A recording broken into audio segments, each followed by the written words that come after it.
Os ouvintes, né? Ainda estou para me acostumar com a recomendação que me disseram, né?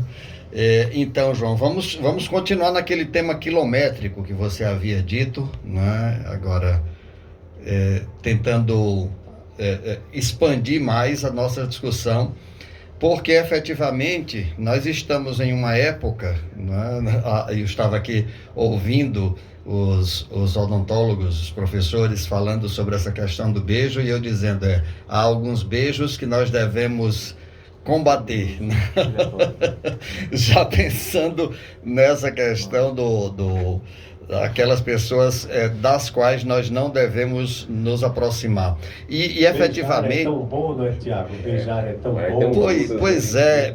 Inclusive, assim, a expressão, você conhece muito bem a literatura clássica, a expressão que se usa classicamente é o ósculo, né? E essa questão de ósculo vem nesse sentido de você cobrir o outro com um certo nível de carinho, um certo nível de respeito, um certo nível de aproximação. De tal modo que existem, inclusive, os beijos traidores, né? E no debate também não pode ser muito diferente. Na Bíblia nós temos o beijo da paz, não é? Isso, e temos o beijo da traição, né? O beijo do Judas, né? O beijo da traição. Temos a situação lá daquela senhora, a Madalena, que vai beijar os pés de Jesus, não é isso? Não é? E nós temos outras expressões, milhares de expressões ligadas a essa questão do beijo. Mas assim, voltando ao tema do debater e combater, né? Nós estamos em uma época em que nós temos urgência de separar isso. Nós temos urgência de não nos deixar contaminar com aquelas pessoas que aparentemente podem estar querendo debater conosco, mas o objetivo é destruir o debatente. Em filosofia tem uma expressão, quem já estudou minimamente filosofia, tem uma parte de lógica formal que a gente chama o quadrado lógico. E aí existem relações no quadrado lógico, que aí a relação de um com o outro pode ser de contrário, a relação pode ser de subalterna e a relação de contraditório, né? Então, a primeira relação, né, a relação de contrários. Então, se eu digo João é mortal e João não é mortal, então a relação entre uma frase e a outra seria apenas de contrário. Uma é oposta à outra, é diferente. Então, as duas podem conviver, né? Porque alguém diz, João é mortal, e aí a pessoa pode dizer, do ponto de vista biológico, João é mortal. E aí a gente pode dizer que a outra também estaria possível de ser mantida. Do ponto de vista da fé, João não é mortal, né? E aí há uma outra, né, a relação de subalterna, que seria o quê? Que a gente diz João é mortal, ou que a gente diz todos os homens são mortais, e a gente diz alguns homens são mortais. Se eu digo todos os homens são mortais, e eu digo alguns homens são mortais, esse alguns homens são mortais está submissa à realidade de todos os homens são mortais. Aí eu quero chegar, João, rapidinho, na parte da contradição. Se eu digo todos os homens são mortais e alguém diz alguns homens não são mortais, então a relação dessa primeira para a segunda é de contradição. O que é que significa? No quadrado lógico, significa-se que, se for verdade a afirmação todos os homens são mortais, necessariamente será falsa a afirmação alguns homens não são mortais. Ou seja, no campo, trazendo agora para o campo do nosso dia a dia, eu não posso conviver, eu não posso debater com uma pessoa para a qual a minha existência necessariamente tem que ser combatida, tem que ser anulada, tem que ser destruída. Então, assim como nessa relação da frase todos os homens são mortais, se essa for verdade, a outra necessariamente vai ser falsa, eu não tenho como combater, como debater, por exemplo, quando alguém diz, olha, tudo que você for dizer para mim aqui não vale nada. Então, se tudo que o outro vai dizer necessariamente já deve ser combatido, deve ser anulado, para que ele, o outro que está debatendo, possa existir, então ele já está fechando questão para debate. Ocorre, e aí é o grande problema que a gente tem que, a maturidade da vida tem que fazer a gente discernir isso, né? A palavra discernir, então, colocar em duas realidades, separar, né? São duas realidades diferentes. Então, uma realidade é pessoas com as quais eu debato, pessoas das quais eu me aproximo para, junto com aquela pessoa, fazer um crescimento argumentativo, porque aí aquela pessoa vai me acrescentar coisas que eu não tinha. E ela vai, fazendo crítica à minha fala, ela vai me ajudar a desfazer-me de verdades ou de pseudo-verdades que eu tinha na minha cabeça, e o argumento vai ajudando essa pessoa a me fazer crescer. Só que aí tem o contrário, né?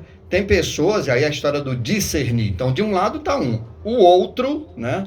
O segundo é pessoas que já vêm dizendo, eu tenho que ir lá para discutir com o João, para eu vencer no debate, para eu destruir a argumentação do João, para eu desconstruir a autoridade intelectual do João. Então, se essa pessoa já vem com essa pressuposição, ela é uma pessoa com a qual eu não devo debater. É uma pessoa a qual eu devo deixar para lá, a qual eu devo combater, né? A qual eu devo eliminar no sentido do meu convívio. Eu tenho que afastá-la do meu convívio, porque é uma pessoa que me faz mal, que me destrói, que me causa dano, né? Então, é essa a questão. No nosso bate-papo filosófico, e aí já passando de volta para você, no nosso bate-papo filosófico acontece a síntese dos contrários. Né? Existe sempre a questão aqui, a busca dos diferentes, não dos contraditórios. Não existe possibilidade de estarmos discutindo se você tem uma verdade e eu tenho outra verdade, nenhum dos dois abre mão da possibilidade dessa verdade, então seria um diálogo de surdos, né? Quando muito, né, um monólogo de duas pessoas que queriam apenas se empanfonar, criar sua fumaça de palco, gerar os seus aplausos e fechar todas as questões. Agora, o ser humano não pode ser sentenciado, não pode ser condenado a ter uma única opinião, do nascer ao morrer, ou quando obtiver senso crítico até morrer. Sem dúvida. O ser humano tem muito mais possibilidades do que isso, não é? De se convencer do contrário do que pensava ou do que professava.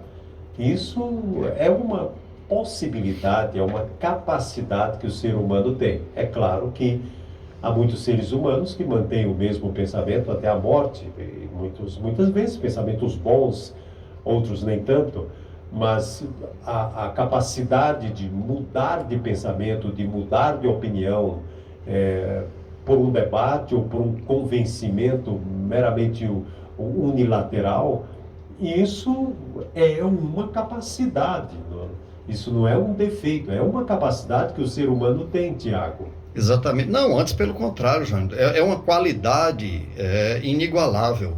Uma pessoa capaz de ouvir o lado do outro, com todos os desarmamentos possíveis, desarmado de toda possibilidade. Inclusive, uma das experiências fantásticas que a gente tem na filosofia quando a gente está estudando é exatamente isso. Então, a gente, no período clássico, você vai lá ver os pré-socráticos e aí se convence de algumas coisas deles, estou convencido. Aí chega Platão, começa a questionar os pré-socráticos, e aí você se convence do que Platão está propondo, e aí chega Aristóteles criticando a filosofia platônica, e aí assim, a gente vai, no decorrer do curso de filosofia, a gente vai aprendendo a construir novos pensamentos à medida em que eu desconstruo os anteriores.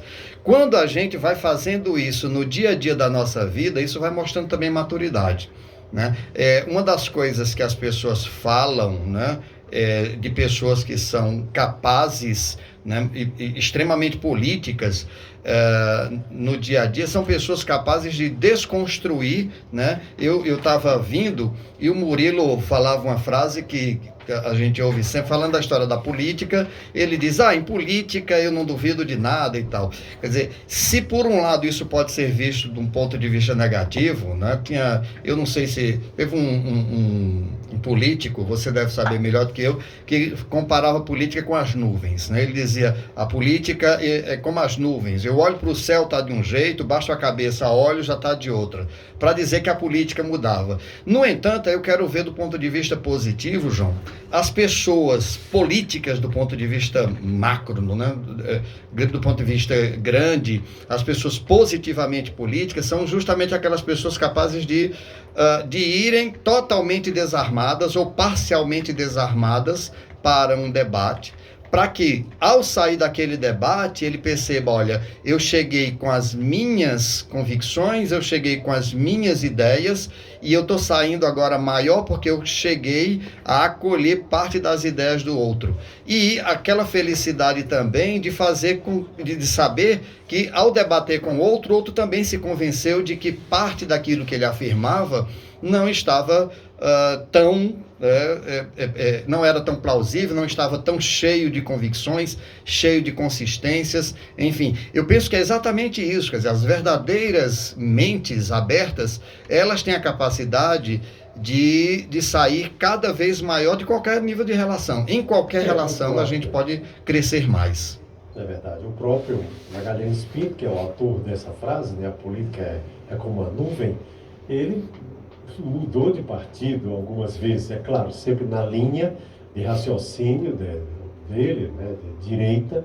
Ele mudou de partido algumas vezes, mesmo que ele tenha sido de um partido depois chamado PDS, Partido Democrático Social, cuja tendência é de centro à esquerda, né? Sim. Então, evidentemente que existe o debater e o combater, Tiago. Às vezes você pode debater com pessoas, às vezes você pode combater ideias ou colocações de pessoas, muitas vezes quando há desinformação nas colocações que você deve combater, né?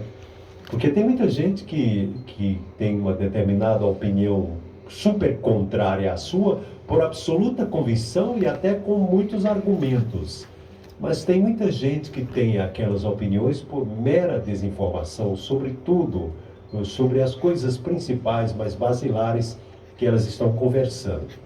Então, quando a pessoa tem argumentos 1000 para uma tese muito contrária à nossa, é uma pessoa mais difícil de se debater, não é?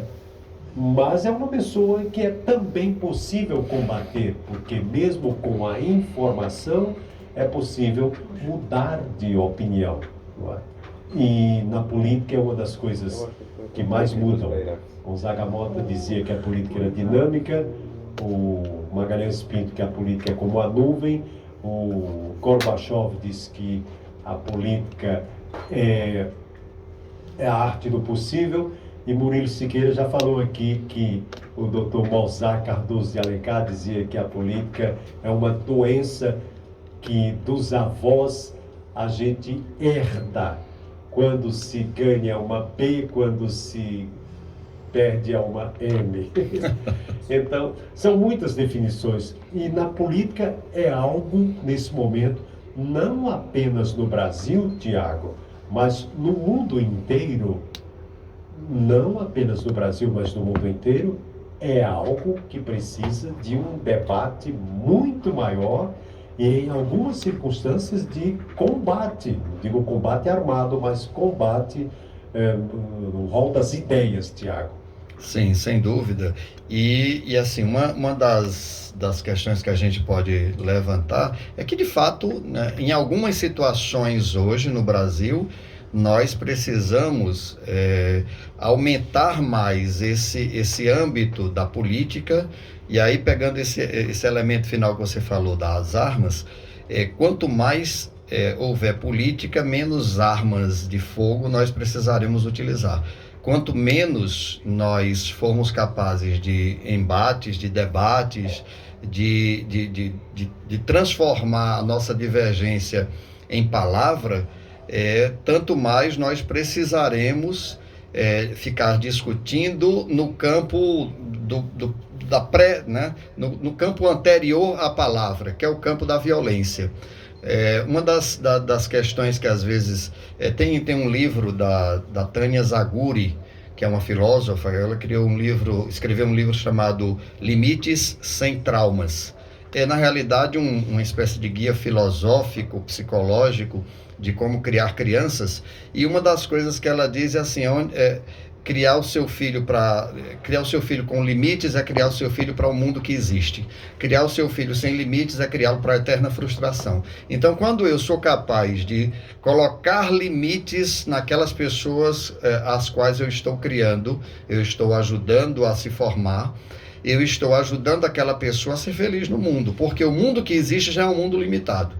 Quando eu estou diante do outro, o próprio fato do outro existir, o outro já é um limite para mim, né? O fato do outro existir, o outro é uma outra história, o outro é uma outra realidade, né? Tem outras perspectivas, outros sonhos, outros desejos, outras vontades de viver, outras fundamentações da sua vida, outros pontos de partida a partir dos quais eles vão convergir ou divergir.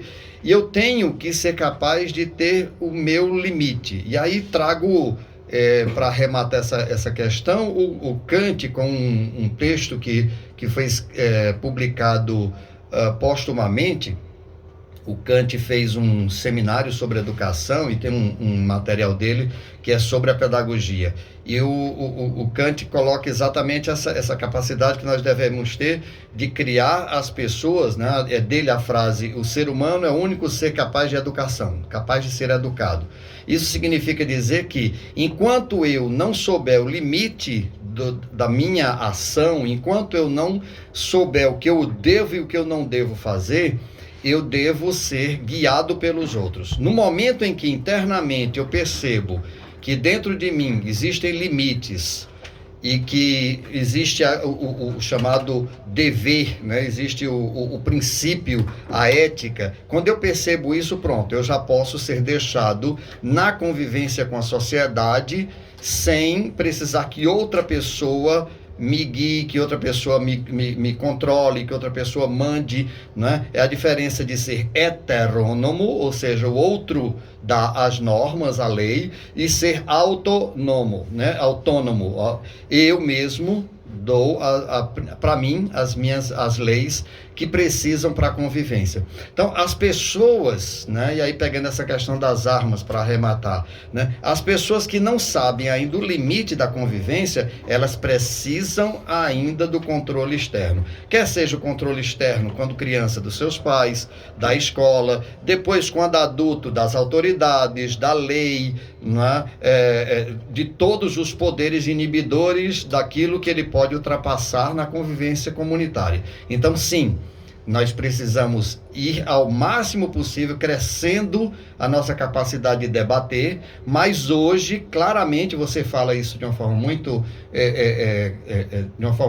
tranquila, né? No mundo todo, nós estamos precisando separar, né, aquelas pessoas que, por N razões, talvez de cunho ideológico, foram sendo fechadas no tal do algoritmo, e essas pessoas foram sendo treinadas a se formarem incapazes de convivência comunitária. Essas pessoas precisam ser isoladas, essas pessoas precisam perceber o peso da lei, o peso da autoridade, o peso do limite da convivência social. Do contrário, João, nós estaremos destruindo a própria capacidade que as pessoas devem ter de conviver minimamente, né? De se respeitarem mutuamente e de interagirem e junto, né, entre todas as pessoas, de serem capazes de gestar uma sociedade na crise, nas dificuldades, nas discordâncias, mas sempre com respeito incondicional.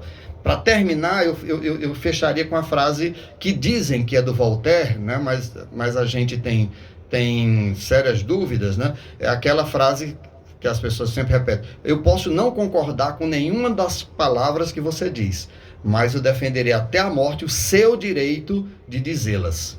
Então a gente tem que fazer isso, a gente tem que, mesmo discordando do outro, respeitar o outro. Quando eu estou num debate, eu digo, olha gente, 2 regras claras aqui que tem que ser pressupostas no debate. Primeiro, você pode destruir o argumento do outro, mas tem que respeitar o outro. Você não pode bater na pessoa, você tem que bater no argumento. Segunda coisa, você não pode ser cínico, ou seja, não cínico no sentido passado, né, dos cínicos seguidores de Sócrates, mas cínico no sentido de dissimulado. Ou seja, se o outro foi lhe convencendo racionalmente, você tem que ser honesto o suficiente e dizer, não, eu realmente estou convencido do que você está dizendo.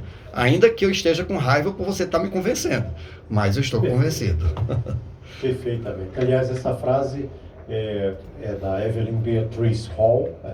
Posso não concordar com nenhuma das palavras que você disser, mas defenderei até a morte o direito de você dizê-las. Ela fez como uma ilustração do próprio Voltaire, né? Estudando o próprio Voltaire.